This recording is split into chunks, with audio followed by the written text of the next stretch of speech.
जय श्री जगन्नाथ। सुमिता बेहरा स्टोरी और poetry channel को आपण मानक स्वागत। आमे आजिर गल्प पर्याय रे मनोज्ञ मनोज गल्पमाला आमर मनोज दासंकर गोटे गल्प लक्ष्मीर अभिसार। आसंतु शुणिबा लक्ष्मीर अभिसार। जेतेबेले सहरतली बसतीटीर अनति बृहत गृहश्रेणी वृक्षलता और पथप्रांत को आयत करी दुईपहर विराजमान करे, विगत जुगर अवधानंकर आविर्भाव मुखरित चाटशाली निस्तब्ध है प्राय हुए बसतीटीर अवस्था। सेतिकी बेले मंदिरर दक्षिण पार्श्वस्थ कृष्णचूड़ा गछर छाई तलू उंकी मारे लक्ष्मी। बड़ इच्छा थरे मंदिर प्रांगण भितर को आसी जिबा पई, बड़ इच्छा थरे मंदिर भितर को पशि जिबा पई, किंतु बड़ डर बुढ़ा पुजारी को। से पंडित, अतएव देखिबा मात्रे पचारिदेव मानसांक नतुबा कौनसी तात्पर्यपूर्ण साधु शब्दर अर्थ। सर्वोपरि ठाकुरंक निज लोक हिसाब रे मंदिर पाखरु पिलामानंकु तड़िबा तांकर अन्यतम कर्तव्य। अनेक दुईपहर परे आज पुजारी पंडित शोई पड़िचंती, घुंगुड़ी भी मारुचंती। लक्ष्मी अति संतर्पण रे तांको अतिक्रम करिगला।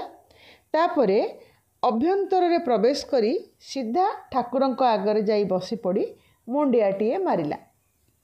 2 मिनिट मुग्ध मधुर नयन रे मूर्ति और तांकर वेशभूषा को निरीक्षण करि सारी कहिला, मते चिन्हि पारुच तो? मु लक्ष्मी। ओह भगवान, मासटीए धरी सबुदिन तुम पाखक आसवाक चेष्टा करुच्ची, किंतु पंडित बाट ओगाड़ी बसुची। आज बुढ़ा शोई पड़ी। हे भगवान, पंडित कौन राति भी एमती घुंगुड़ी मारे? तुमर निद हुए केमिति प्रभु? ही ही, आम स्कूल पंडित एमती घुंगुड़ी मारती। अच्छा ठाकुर, पंडित माने काईकी घुंगुड़ी मारती? मु जदि घुंगुड़ी मारिया को शिखिबी तेबे मु पंडित हो पारिबी? ना ना ठाकुर, तमें चटापट एमती बर दे बसबनीटी। बर मोर पंडित हेबा न हेउ, मु जेमती घुंगुड़ी न मारे। हाँ, बरटीए मागिबी एका, से कथा परे कहिबी। अच्छा, मासक तले रातिर स्वप्न मते कौन कहिल? तुम सहित खेलु नहीं कहीं, तुम कथा भूलीगली, एमती किछि कहिल जेमती नुहे। तही परठारु तो तुम पाखक आसिया पई चेष्टा करुछि, पारु नहीं। अरे बाप रे, तुमको कदली कांदी किए देइछि?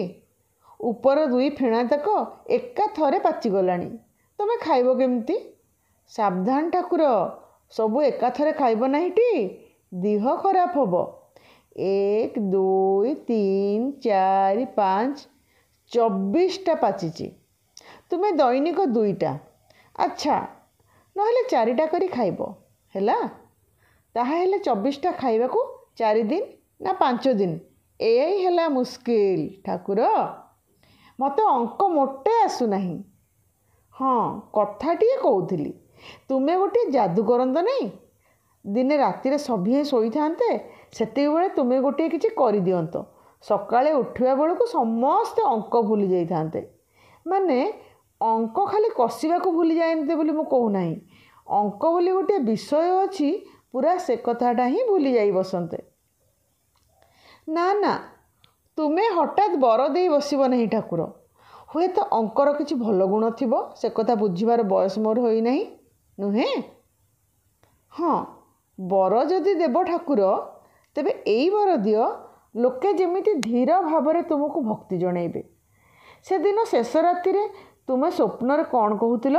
सेतिकी बेले मो निद भांगीगला, कारण तम मंदिररू कलगाउणारे स्तब बाजिला। कलगाउणा भल, किंतु एई जंत्र चुंगा लगे एडे रड़ी करी गीत बोलुचंती, सेईटा कौन भल ठाकुर? आम घर पछपटे गोटे कोठा अच्छी, सेईटा को अन्य गोटे धर्मर लोक जाती, सेठारे भी चुंगा लगे से माने भगवान को डाकती। अच्छा, एडे गर्जन करी तुम प्रार्थना न बोलले कौन तुम शुणी पार नहीं? मु से दिन बो को पचारिली, कहलु बो, ध्रुव प्रहल्लाद कौन जंत्र तुंगा लगे भगवान स्तब गाउथिले? ବୋଉ ଭାବିଚିନ୍ତି ନାହିଁ କଲା। ବୋଉ ତ ସବୁବେଳେ ଠିକ୍ କଥା କହେ, ନୁହେଁ? ତା ଛଡ଼ା ମୁଁ ତ ଏଡ଼େ ଆସ୍ତେ କଥା କହୁଛି, ଅଥଚ ତୁମେ ବେଶ୍ ଶୁଣିପାରୁଛ ଦେଖୁଛି।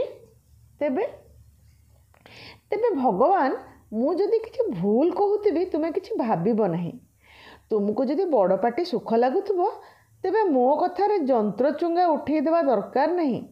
ସତ କଥା କହିବି, ମୁଁ ବଡ଼ ଡରକୁଳି। ଚିତ୍କାର ଶୁଣିଲେ ମୋ ଛାତି ଭିତର ଛାନିଆ ହେଇଯାଏ ହଠାତ୍। ଆଉ ମୋ ବାପା ବି ବୋଧହୁଏ ମୋରି ଭଳି। ସେଦିନ ବିଚାରାକୁ ଜ୍ୱର ହେଇଥିଲା। କ'ଣ ଗୋଟିଏ ଉତ୍ସବ ପାଇଁ ପଡ଼ିଶା ଘରେ ସାରାଦିନ ଯନ୍ତ୍ରତୁଙ୍ଗାରେ ଗୀତ ବାଜିଲା। ବାପା ବିଚରା କେଡ଼େ ଛଟପଟ ନ ହେଲା। ମୋ ହାତକୁ ନେଇ ବାରମ୍ବାର ତା କାନ ଦୁଇଟିରେ ଚାପି ଧରୁଥାଏ। ବାପାକୁ ଆଉ ମୋତେ ତୁମେ ଗୋଟିଏ ସାହସୀ କରିଦିଅ ପ୍ରଭୁ। ଆଚ୍ଛା ଭଗବାନ, ବାପାଙ୍କୁ କିଛି ଟଙ୍କା କରେଇ ଦିଅନ୍ତ ନାହିଁ। ସେଦିନ ମୁଁ ବାପାଙ୍କୁ କହିଲି ମୋର ଗୋଟେ ଫ୍ରକ୍ ଦରକାର। ବାପା ବୋଉକୁ କହିଲା, ମୋ ଝିଅ କେବେ ମିଛ ମାଗେ ନାହିଁ, ଆଜି ମୁଁ ତାକୁ ଜରୁର ଫ୍ରକ୍ କିଣିଦେବି। ବୋଉ ପ୍ରାୟ କୁଆଡ଼େ ବାହାରେ ନାହିଁ। ବହୁଦିନ ପରେ ସେଦିନ ସେ ମୋତେ ଧରି ବାପା ସହିତ ବାହାରିଲା। ମୋତେ ଫ୍ରକ୍ କିଣିଦେବ ଓ ଟିକିଏ ବୁଲି ଆସିବ। ଭଗବାନ, ଆମେ ଠିକ୍ ଘରୁ ବାହାରିଛୁ, ଗୋଟିଏ ଡେଙ୍ଗା ମୋଟା ଭୟଙ୍କର ନିଶୁଆ ମଣିଷ ଆସି ପହଞ୍ଚିଗଲା। ବାପା ଯେତିକି ଟଙ୍କା ଧରି ବାହାରିଥିଲା, ଗୋଟିଏ ନିଶ୍ୱାସ ପକାଇ ସେତକ ସମୁଦାୟ ତାକୁ ଦେଇଦେଲା। କଥା କ'ଣ କି, ବାପା କିଛି ଟଙ୍କା କରଜ କରିଛି। 7 ଦିନରେ ସେଇ ଭୟଙ୍କର ଲୋକ ଗୋଟିଏ ଠେଙ୍ଗା ଧରି ଆସି ସୁଧ ନେଇଯାଏ। ବାପା କହୁଥିଲା ଲୋକଟା ଯେତିକି ଟଙ୍କା ଦେଇଥିଲା ତା'ର 1.5 ଗୁଣ ସୁଧ ନେଇସାରିଲାଣି। ଆଚ୍ଛା, ସେ ସେତିକିରେ ସନ୍ତୁଷ୍ଟ ହେବା ଉଚିତ ନୁହେଁ? ଛାଡ଼। ହଁ, ମୁଁ ବାପାକୁ କହିଦେଇଛି, ବାପା ତୁ ଯଦି ୟା ପରେ ପୁଣି ଟଙ୍କା କରଜ କରିବୁ, ତେବେ ଆଉ ଟିକିଏ ଗେଡ଼ା ଲୋକ ଦେଖି, ଆଉ ଯାହାର ନିଶ ଓ ଠେଙ୍ଗା ସାନ ହେଇଥିବ, ତାଠୁ କରଜ କରିବୁ। ଛାଡ଼। ତେବେ ଲୋକଟା ଟଙ୍କା ତକ ନେଇଯିବା ଫଳରେ ଆମେ ସେଦିନ ଆଉ ବଜାରକୁ ଗଲୁ ନାହିଁ। ମୁଁ ବୋଉକୁ କହିଲି, ବୋଉଲୋ, ତୋର ଖଣ୍ଡିଏ ପୁରୁଣା ରଙ୍ଗୀନ ଶାଢ଼ୀ କାହିଁ କେତେ ଦିନରୁ ବାକ୍ସରେ ସାଇତା ହେଇ ରହିଛି। ତୁ ତ ତାକୁ କେବେ ବ୍ୟବହାର କରୁନା।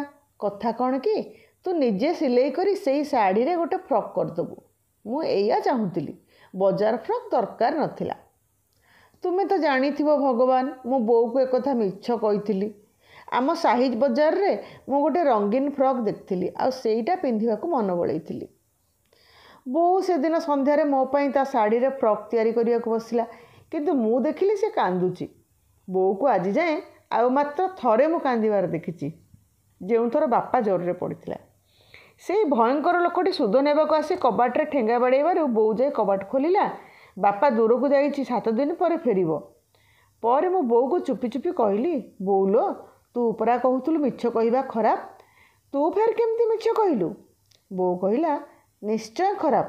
ଅଭାବ ଅସୁବିଧାରେ ପଡ଼ି ମୁଁ କହିଛି, ଖରାପ କାମ କରିଛି। ବୋଉ ତାପରେ ମୋତେ କୋଳକୁ ନେଇ କହିଲା, କିନ୍ତୁ ତୁ ମୋ ଠାରୁ ଭଲ ମଣିଷ ହବୁ। ଅଭାବ ଅସୁବିଧାରେ ପଡ଼ିଲେ ବି ମିଛ କହିବୁ ନାହିଁ। ଠାକୁର, କିଛି ପରେ ମୁଁ ଦେଖିଲି ବୋଉ ଲୁଚେଇ କାନ୍ଦୁଛି। ସେ ମୁହୂର୍ତ୍ତରେ ମୁଁ କ'ଣ ବୁଝିଲି ଜାଣ? ମୋ ବୋଉ ମିଛ କହିଥାଇପାରେ, ସେ କିନ୍ତୁ ମିଛେଇ ନୁହେଁ। ସାରା ପୃଥିବୀ ମିଥ୍ୟାବାଦୀ ହେଇପାରେ, ମୋ ବୋଉ କିନ୍ତୁ ନୁହେଁ।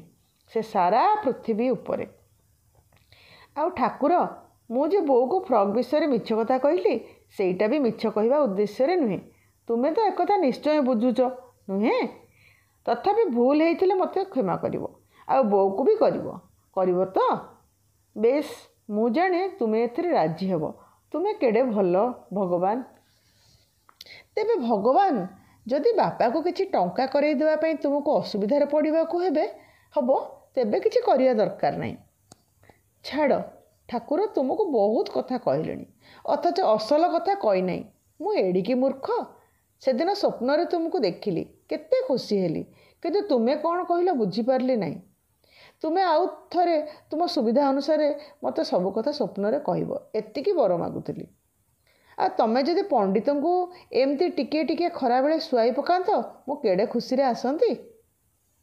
ହେ ଭଗବାନ, ପଣ୍ଡିତଙ୍କ ଘୁଙ୍ଗୁଡ଼ି ଆଉ ଶୁଭୁ ନାହିଁ, ହୁଏତ ଉଠି ପଡ଼ିବେ।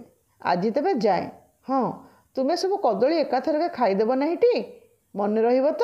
ମୁଁ ନେବି କି 2ଟା? କାହିଁକି? ନାହିଁ ନାହିଁ, ନେବାକୁ ହେବ। ଆଚ୍ଛା ତେବେ। ଲକ୍ଷ୍ମୀ କଦଳୀ 2ଟା ଛିଡ଼େଇଲା ଓ ଠାକୁରଙ୍କୁ ପ୍ରଣାମ କରି ଦ୍ୱାର ପର୍ଯ୍ୟନ୍ତ ଆସିଲା। ବାହାରେ ପ୍ରଖର ଦିବାଲୋକ। ମୁହୂର୍ତ୍ତକ ପାଇଁ ବିସ୍ମୃତ ହୋଇଥିଲା ସମୟ ଜ୍ଞାନ, ବିସ୍ମୃତ ହୋଇଥିଲା ଏଇଟା ଦିନ କି ରାତି। ହଠାତ୍ ଏକ ପ୍ରଚଣ୍ଡ କଣ୍ଠ ତାକୁ ହତଚକିତ କଲା। ଦିନ ଦ୍ୱିପ୍ରହରେ ଠାକୁରଙ୍କ ପାଖରୁ ଚୋରି! ଏଡ଼େ ସାହସ! ଖେଦି ଆସୁଥିଲେ ପଣ୍ଡିତେ। ଲକ୍ଷ୍ମୀ ଗୋଟିଏ ମୁହୂର୍ତ୍ତ କାଠ ପିତୁଳା ଭଳି ସ୍ତମ୍ଭୀଭୂତ ହୋଇ ରହିଲା। ତାପରେ ଦୌଡ଼ିଲା। ପଣ୍ଡିତ ବି ଦୌଡ଼ିଲେ। ସାମ୍ନାରେ ପୋଖରୀଟିଏ। ଲକ୍ଷ୍ମୀର ପଥଘାଟ ଜ୍ଞାନ ଯେମିତି ବିଲୁପ୍ତ ହୋଇଯାଇଥିଲା। ସେ ପଶିଗଲା ପୋଖରୀ ଭିତରେ। ପଣ୍ଡିତଙ୍କ କଣ୍ଠ ଶୁଣି ଓ ତାଙ୍କୁ ଧାବମାନ ଅବସ୍ଥାରେ ଦେଖି ଜମି ଆସିଲେ ଲୋକ। 5, 10, 15, 20। ଲକ୍ଷ୍ମୀ ପୋଖରୀ ଭିତରେ ଛିଡ଼ା ହେଇଛି। ଅଣ୍ଟା ଯାଏଁ ପାଣି। ଛାତିରେ ଭିଡ଼ି ଧରିଛି 2ଟା କଦଳୀ। ବାହାରିଆ ପୋଖରୀ ଭିତରୁ ପଣ୍ଡିତ ରଡ଼ିଗଲେ। ବାହାରିଆ! ଅନ୍ୟମାନେ ବି ପାଟିଗଲେ। ବିସ୍ଫାରିତ ନୟନରେ ଲକ୍ଷ୍ମୀ ସଭିଙ୍କୁ ଅନେଇଥାଏ କେବଳ। ତାପରେ ଜନତାକୁ ଠେଲି ପୋଖରୀ ଆଡ଼କୁ ବାହାରି ଆସିଲେ ଲକ୍ଷ୍ମୀର ବାପା। ତାଙ୍କୁ ଦେଖିବା ମାତ୍ରେ କାନ୍ଦି ଉଠିଲା ଲକ୍ଷ୍ମୀ।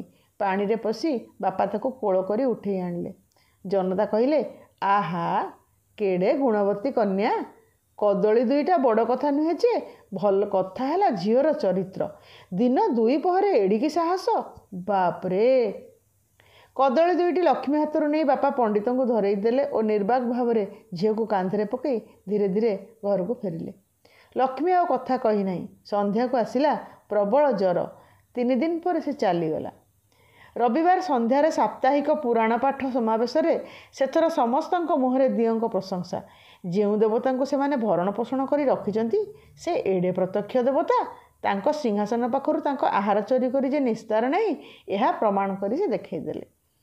ଏହି ଆଲୋଚନାରେ ଅଂଶଗ୍ରହଣ କରୁଥିବା ମନ୍ଦିର ପୁନଃନିର୍ମାଣ ବେଳେ ଆଦାୟକୃତ ଚାନ୍ଦାର ପ୍ରଚୁର ପରିମାଣ ଆତ୍ମସାତ୍ କରିଥିବା ସ୍ଥାନୀୟ ନେତା ଓ ମନ୍ଦିରର ବିଭିନ୍ନ ବିଭାଗରୁ କ୍ରମାଗତ ଚୋରି କରୁଥିବା 2 ଜଣ ସେବକ ଲକ୍ଷ୍ମୀର ଦଶାରେ ରୋମାଞ୍ଚିତ ହେବା ସଙ୍ଗେ ସଙ୍ଗେ ଭଗବାନ ସେମାନଙ୍କ ଚୋରି ଧରିପାରିଛନ୍ତି କି ନାହିଁ ଓ ଧରିଥିଲେ କିବା ଉଦ୍ଦେଶ୍ୟରେ ପ୍ରତିଶୋଧ ଦେଇନାହାନ୍ତି, ଏହା ନେଇ ଅତ୍ୟନ୍ତ ଦୁଶ୍ଚିନ୍ତାରେ ପଡ଼ିଥିଲେ। ଫଳରେ ଦିଅଁଙ୍କର ପ୍ରଚୁର ପ୍ରଶଂସା କରୁଥିଲେ ସେମାନେ। ଦିଅଁ ଶୁଣୁଛନ୍ତି ବୋଲି ଆଶା କରୁଥିଲେ। ବିମର୍ଷ ଭାବରେ ନୀରବରେ ବସି ରହିଲେ ଏକା ପୂଜାରୀ ପଣ୍ଡିତେ। ଯେତେବେଳେ ଦିଅଁଙ୍କ ପ୍ରତ୍ୟକ୍ଷତାରେ ପ୍ରମାଣରେ ଉଦ୍ବୁଦ୍ଧ ହୋଇ ଜନତା ହରିବୋଲ ଧ୍ୱନି ଦେଇ ଉଠିଲେ, ହଠାତ୍ ପଣ୍ଡିତେ ଯେମିତି ଅନୁଭବ କଲେ ସେହି ମୁହୂର୍ତ୍ତରେ ଦିଅଁଙ୍କ ବିଭୂତି ସିଂହାସନ ଛାଡ଼ି ଚାଲିଗଲା। ପଡ଼ି ରହିଲା କେବଳ ଏକ ଦୀପ୍ତିହୀନ ଅର୍ଥହୀନ ରୂପ। ଏ କ'ଣ ପଣ୍ଡିତେ, ତୁମ ଦେହରେ ତ ଖଇ ଫୁଟିବ? ଜଣେ ସେବକ ତାଙ୍କୁ ସ୍ପର୍ଶ କରି ମନ୍ତବ୍ୟ ଦେଲେ। ଜୀବନର ଅବଶିଷ୍ଟ କେଇଦିନ ପଣ୍ଡିତେ ନୀରବରେ ଏତିକି ପ୍ରାର୍ଥନା କରିଥିଲେ, ପ୍ରଭୁ, ପରଜନ୍ମରେ ଏ ପାପିଷ୍ଠ ଯେହ୍ନେ ଜିହ୍ୱାହୀନ ହୋଇ ଭୂମିଷ୍ଠ ହେଉ। ମନୋଜ ଦାସଙ୍କ କାହାଣୀ ଆପଣମାନେ ଶୁଣୁଥିଲେ।